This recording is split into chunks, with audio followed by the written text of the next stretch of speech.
Shalom, selamat pagi jemaat yang terkasih. Bersyukur kita kembali merasakan nafas kehidupan yang Tuhan anugerahkan dan bisa bersekutu pada pagi hari ini. Ini semua bukan karena kuat hebat kita, tapi karena kita punya Allah yang senantiasa memberkati dan menuntun kita, dan kita meyakini Allah kita besar dalam setiap perkara yang kita hadapi dalam kehidupan kita. Untuk itu kita akan memujikan lagu Allah Besar Allahku sebagai pujian kita dalam persekutuan pagi hari ini. Kita pujikan Besar Allah.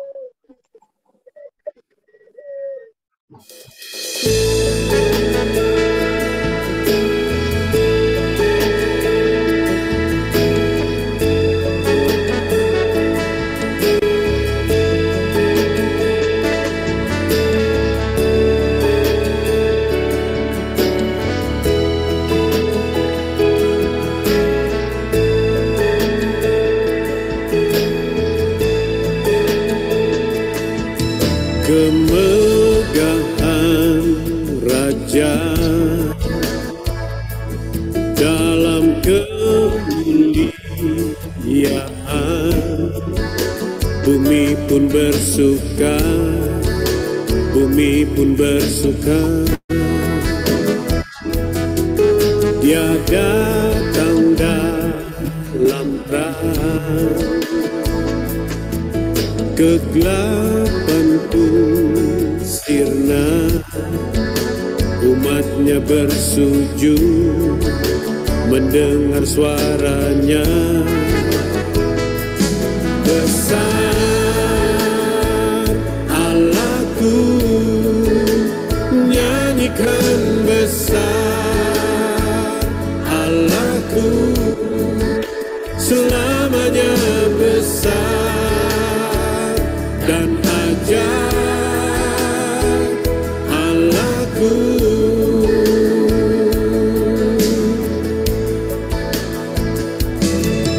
Kemegahan Raja dalam kemuliaan,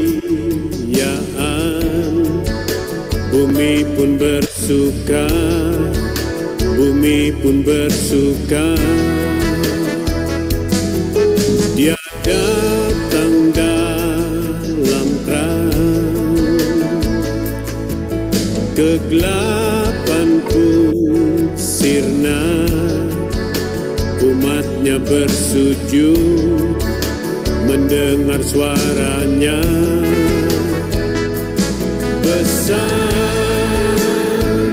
Allahku, nyanyikan besar Allahku, selamanya besar dan ajaib Allahku.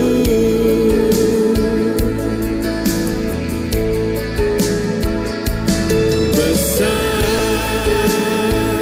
Allahku, nyanyikan besar Allahku, selamanya besar dan ajaib Allahku.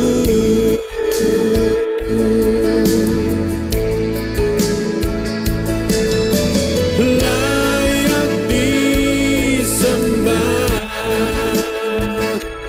Kau Raja segala raja. Hatiku bernyanyi, Kau besar.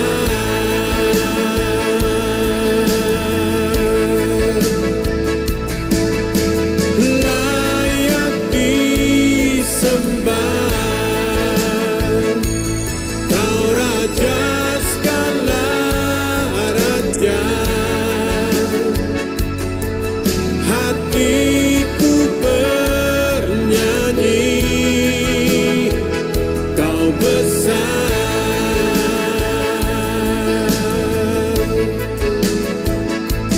Besar Allah nyanyikan besar Allahku, selamanya besar dan ajaib Allahku.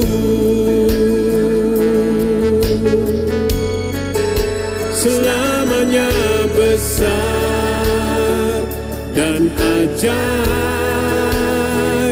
Allahku, dan ajaib Allahku.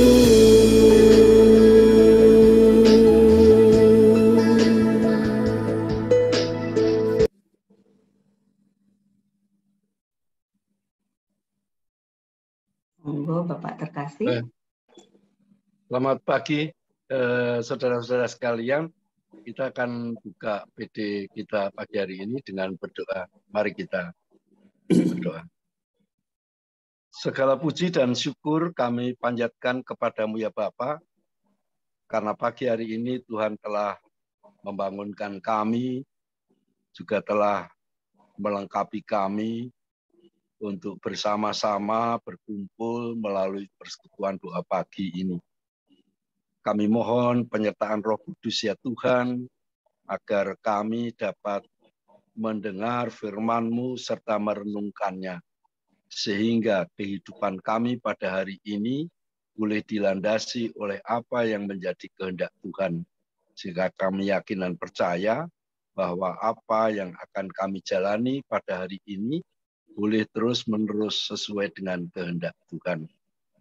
Hamba-Mu yang akan menebarkan firman-Mu juga kiranya kekuasai dengan Roh Kudus, sehingga apa yang disampaikannya seturut dengan kehendak-Mu.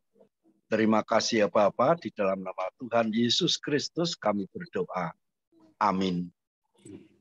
Ya, Ibu Bapak sekalian yang dikasihi Tuhan, saya akan mengajak kita untuk membaca firman Tuhan yang terambil dari Mazmur 19. Mazmur 19 ayat 1 sampai dengan 15. Saya akan membacakannya demikian. Kemuliaan Tuhan dalam pekerjaan tangannya dan dalam Tauratnya. Untuk pemimpin biduan Mazmur Daud.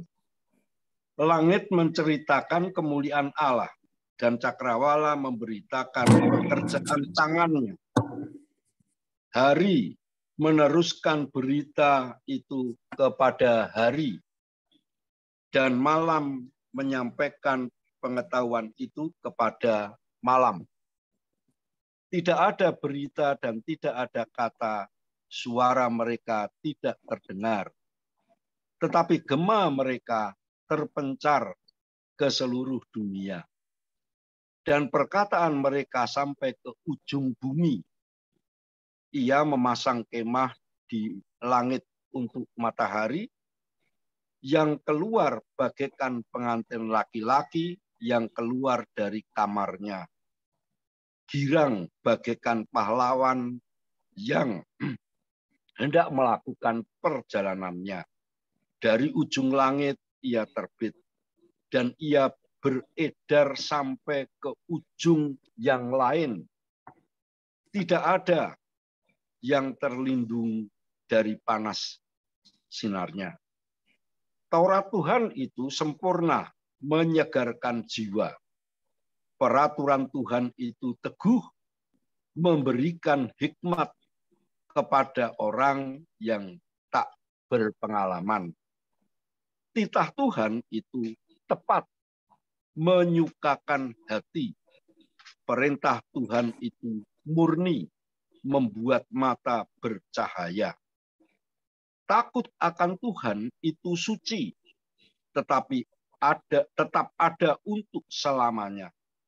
Hukum-hukum Tuhan itu benar, adil semuanya. Lebih indah daripada emas, bahkan daripada banyak emas tua, dan lebih manis daripada madu. Bahkan daripada madu tetesan dari sarang lebah. Lagi pula hamba-Mu diperingatkan oleh semuanya itu, dan orang yang berpegang padanya mendapat upah yang besar. Siapakah yang dapat mengetahui kesesatan? Bebaskanlah aku dari apa yang tidak kusadari. Lindungilah hamba-Mu juga. Tetaplah terhadap orang yang kurang ajar. Janganlah mereka menguasai aku. Maka aku menjadi tak bercela dan bebas dari pelanggaran besar. Mudah-mudahan Engkau berkenan akan ucapan mulutku dan renungan hatiku. Ya Tuhan, gunung batuku dan penebusku. Ya, demikian pembacaan kita, Mazmur 19. Kita akan mengambil 2 ayat untuk kita jadikan sebagai ayat emas, yaitu ayat 8 dan 9. Yang bunyinya demikian. Taurat Tuhan itu sempurna, menyegarkan jiwa. Peraturan Tuhan itu teguh, memberikan hikmat kepada orang yang tak berpengalaman. Titah Tuhan itu tepat, menyukakan hati. Perintah Tuhan itu murni, membuat mata bercahaya. Ya, ini mas kita. Ibu Bapak yang dikasih oleh Tuhan Yesus Kristus, kalau saya perhatikan ini yang hadir pada pagi hari ini,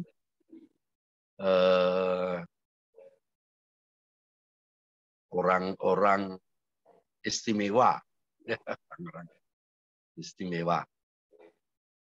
Ada Pak Parman, Iswani, Yosef, lalu Bu Ratna ya, kalau tidak salah itu ya. Nah, ini orang-orang yang dijuluki sebagai simbah, sebagai simbah karena Bapak Ibu kita ini adalah orang-orang yang sudah mempunyai cucu. Nah, mengapa saya sebut simbah itu istimewa? Ya, karena simbah itu adalah orang yang sudah kenyang, istilahnya kenyang dengan asam garam kehidupan, gitu ya. Jadi sudah banyak pengalaman hidup, baik yang menyenangkan maupun yang susah. Nah, simbah atau orang yang tua atau orang yang dituakan itu bukan hanya dari sisi pengalaman, tetapi juga dari ucapannya itu sering dipandang sebagai ucapan yang sekti, gitu ya, ucapan yang sekti. Ucapan sekti ini dikaitkan dengan bahwa apa yang diomongkan, diucapkan atau disampaikan oleh seorang simbah itu biasanya akan tepat terjadi, gitu ya, tepat terjadi gitu. Sehingga orang sangat menghormati, ya, apalagi dalam kalangan budaya Jawa. Simbah itu omongannya harus diperhatikan, omongannya harus diikuti gitu ya. Dihormati, diikuti karena apa yang diomongkan itu ya seringkali begitu, itu akan terjadi. Nah, di dalam kehidupan kita beriman, kita juga memiliki Tuhan yang tutur katanya itu sangat sakti gitu ya. Tutur katanya sangat sakti. Sehingga kalau orang itu tidak mengindahkan tutur kata Tuhan itu, maka hidupnya akan mengalami sengsara. Nah, itu dikatakan oleh pemazmur dengan kata yang sebaliknya, bahwa Taurat Tuhan itu sempurna, menyegarkan jiwa. Peraturan Tuhan itu teguh, memberikan hikmat kepada orang yang tak berpengalaman. Titah Tuhan itu tepat, menyukakan hati. Perintah Tuhan itu murni, membuat mata bercahaya. Taurat Tuhan, peraturan Tuhan, titah Tuhan, begitu juga perintah Tuhan, itu merupakan sarana-sarana yang dipakai oleh Tuhan untuk mendidik umat.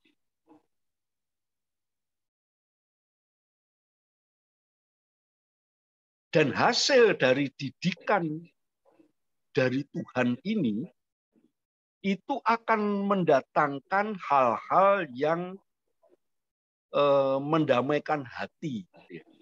Karena itu disebutnya tadi menyegarkan jiwa. Lalu kemudian memberikan hikmat, menyukakan hati, dan kemudian juga membuat mata bercahaya.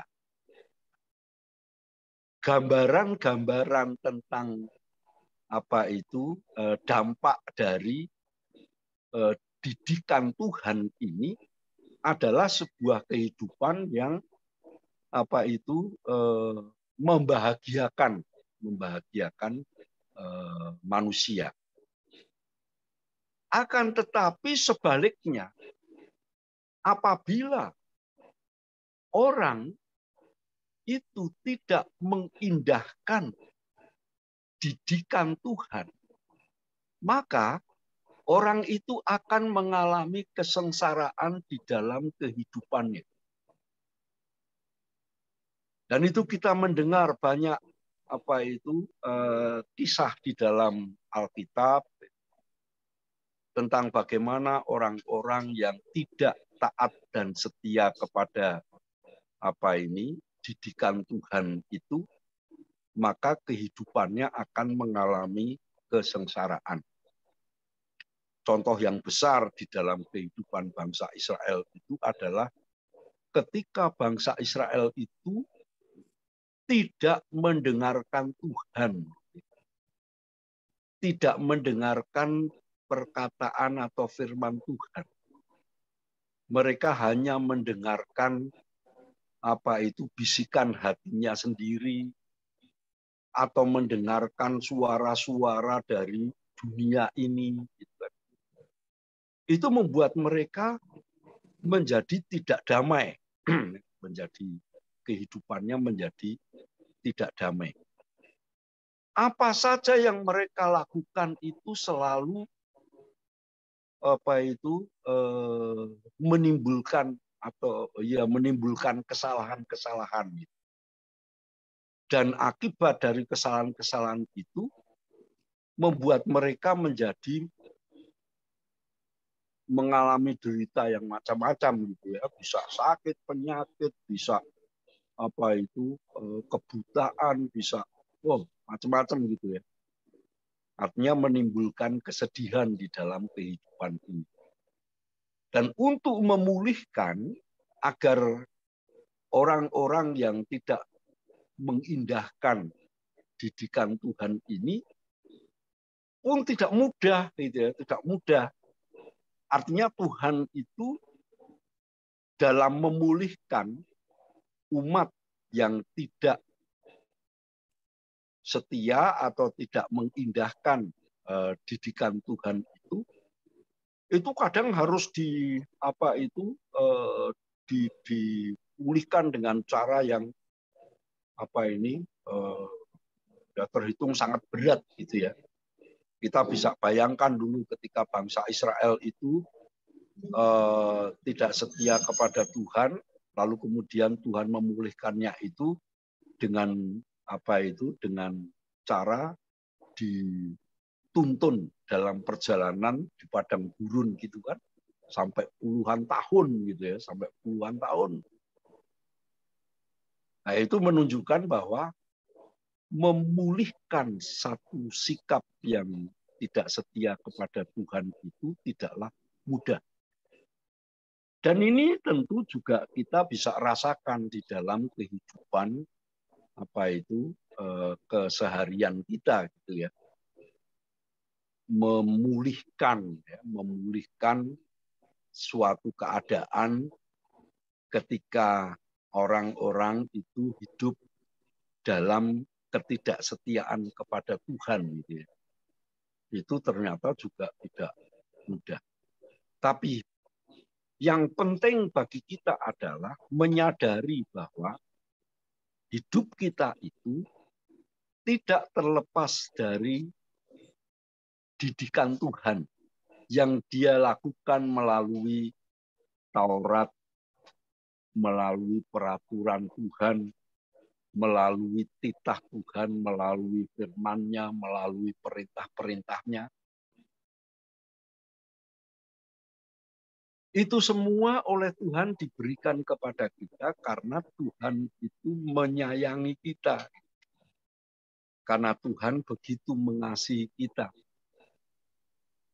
Supaya kita sebagai umat-Nya itu hidupnya terus-menerus berada di dalam jalur yang sesuai dengan kehendak Tuhan. Dan bila kita dalam hidup ini mentaati, setia, dan menjalankan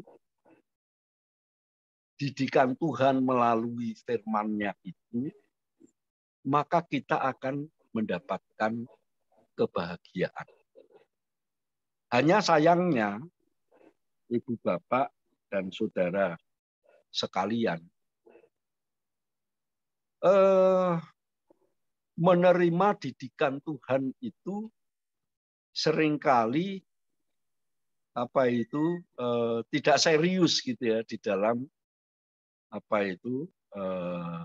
kehidupan orang-orang Kristen gitu ya. Jadi kita sudah tahu Tuhan menghendaki kita menjalankan umpamanya. Tapi yang kita lakukan justru sebaliknya gitu ya. Jadi mendengarnya sih iya mendengar gitu ya.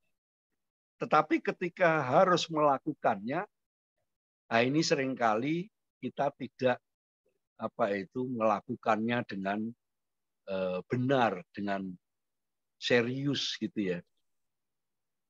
Mungkin karena banyaknya godaan, banyaknya cobaan, banyaknya gangguan-gangguan gitu ya. Sehingga orang kadang lebih memilih apa yang jadi pertimbangan sendiri gitu ya, ketimbang mengutamakan apa yang dikehendaki oleh Tuhan itu. Nah, sering kita merasa bahwa waduh yang dikehendaki oleh Tuhan ini sangat berat ternyata, gitu ya. Sehingga kita menghindar gitu ya, menghindar untuk menjalaninya. Ada peristiwa yang di tengah-tengah masyarakat kita itu sedang ramai gitu ya, dibicarakan. Tentu ibu bapak juga mengikuti atau paling tidak mendengar itu ya. Yaitu kisah tentang polisi nembak polisi. Polisi nembak polisi di rumah polisi. Ini peristiwa ini menjadi trending topik lah gitu ya. Hampir setiap hari kok itu diberitakan gitu ya. Dan orang belum bisa menemukan gitu. Ini sesungguhnya apa sih yang terjadi? Gitu.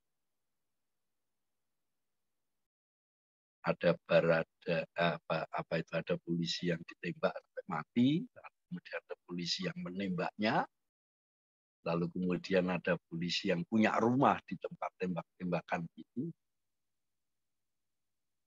Ya mudah-mudahan sih ini bisa segera selesai. Cuman saya mau katakan begini,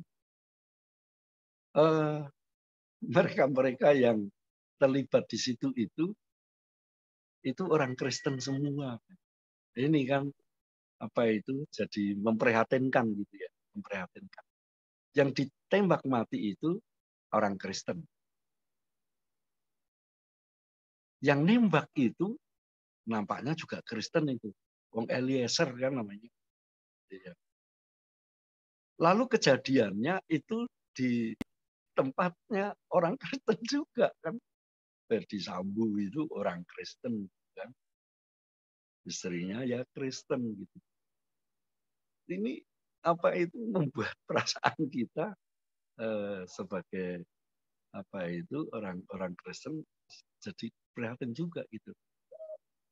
Nah, kalau mereka ini orang Kristen kan tentu saja gitu ya, tentu saja ini adalah orang-orang yang sebetulnya gitu kan di dalam kehidupannya dari sejak kecil lah mereka itu sudah diperkenalkan dengan didikan Tuhan tadi gitu, dengan didikan Tuhan, dengan kehendak Tuhan itu. Tapi kenapa bisa terjadi seperti itu gitu ya? Jadi melakukan sesuatu yang sama sekali tidak sama dengan berbeda dengan didikan Tuhan. Kan nggak ada firman Tuhan mengatakan bunuhlah sesamamu, nggak ada gitu kan. Bohongilah sesamamu, nggak ada juga gitu. Semua petunjuk Tuhan, perintah Tuhan itu semua selalu baik. Gitu.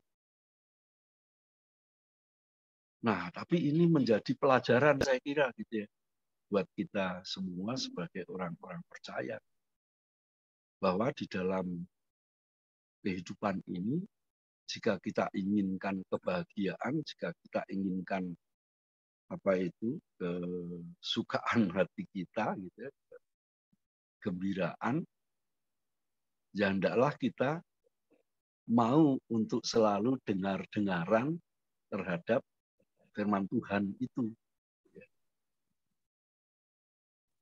Dan bukan hanya mendengar, tapi kita juga menanamkan itu di dalam hati kita. Nah, selain menanamkan di dalam hati kita juga menjadikan firman Tuhan itu di dalam kehidupan kita sehari-hari. Artinya dalam tutur kata kita, dalam tindakan kita. Sehingga tutur kata dan tindakan kita itu klop dengan apa yang kita kita pahami, kita mengerti, kita tanamkan dalam hati, yaitu didikan-didikan Tuhan tadi. Dan inilah saya kira kalau firman Tuhan itu ibaratnya seperti tutur katanya Simbah tadi gitu kan. Tutur kata Simbah itu sakti. Nah, firman Tuhan itu juga sakti. Sakti apabila kita jalani. Ya. Dan memang betul dalam kehadiran Tuhan Yesus di dalam dunia itu kan begitu ya. Kita mendengar perkataan Yesus itu selalu sakti gitu ya. Sakti dalam artian apa yang dia katakan itu pasti akan terjadi gitu kan. Kalau ada orang buta datang kepadanya minta Tuhan supaya aku bisa melihat, lalu Tuhan Yesus ngomong, jadilah dia bisa melihat. Ada orang yang lumpuh tidak bisa berjalan, datang kepada Yesus, minta tolong Tuhan, aku ingin berjalan. Lalu Tuhan Yesus berfirman, lalu berjalanlah dia. Ada orang yang berdosa, datang kepada Yesus, menyesali dosanya, lalu Yesus berkata, dosamu ampuni. Maka dosa orang itu juga hilang. Nah, inilah kesaktiannya ada di situ. Yaitu ketika kita mau mendengar dan menjalankan dalam kehidupan kita sehari-hari. Jadi seperti yang dikatakan oleh pemazmur tadi, menyegarkan jiwa. Betul, Taurat Tuhan itu menyegarkan jiwa ketika kita menjalankannya. Peraturan Tuhan itu memberi hikmat, benar itu akan memberi hikmat ketika kita menjalankannya. Taurat Tuhan itu menyukakan hati, benar menyukakan hati ketika kita ini menjalankannya. Perintah Tuhan itu membuat mata kita bercahaya, benar ketika kita menjalankan perintah Tuhan. Semoga hari ini kita mau untuk menjalankan firman Tuhan dalam hidup kita sehari-hari. Tuhan berkati kita. Amin. Amin. Matur kita akan tutup yang renungannya dulu sebelum kita masuk ke kelompok berdoa. Mari kita akhiri. Bapa yang bertahta dalam kerajaan surga, kami mengucap syukur kepadamu kalau pagi hari ini Tuhan berkenan menyegarkan jiwa kami, membukakan mata hati kami, agar kami memandang firman-Mu itu sebagai harta yang tidak ternilai di dalam kehidupan kami. Dan firman-Mu itu menjadi sakti, menjadi terwujud ketika kami berusaha untuk melakukannya dalam kehidupan sehari-hari. Sehingga dengan firman-Mu itu Tuhan, kiranya kami benar-benar mendapatkan hal yang terbaik dalam kehidupan kami sehari-hari, terkhusus pada hari ini. Terima kasih Bapa, kami serahkan seluruh hidup kami hanya ke dalam tangan Tuhan. Hanya di dalam nama Tuhan Yesus Kristus kami berdoa. Amin. Amin. Sebelum kita saling mendoakan, kita akan meresponi firman Tuhan yang sudah dibawakan Bapak Pendeta Emeritus Edison dengan sebuah lagu yang diangkat dari bacaan kita hari ini, Langit Menceritakan.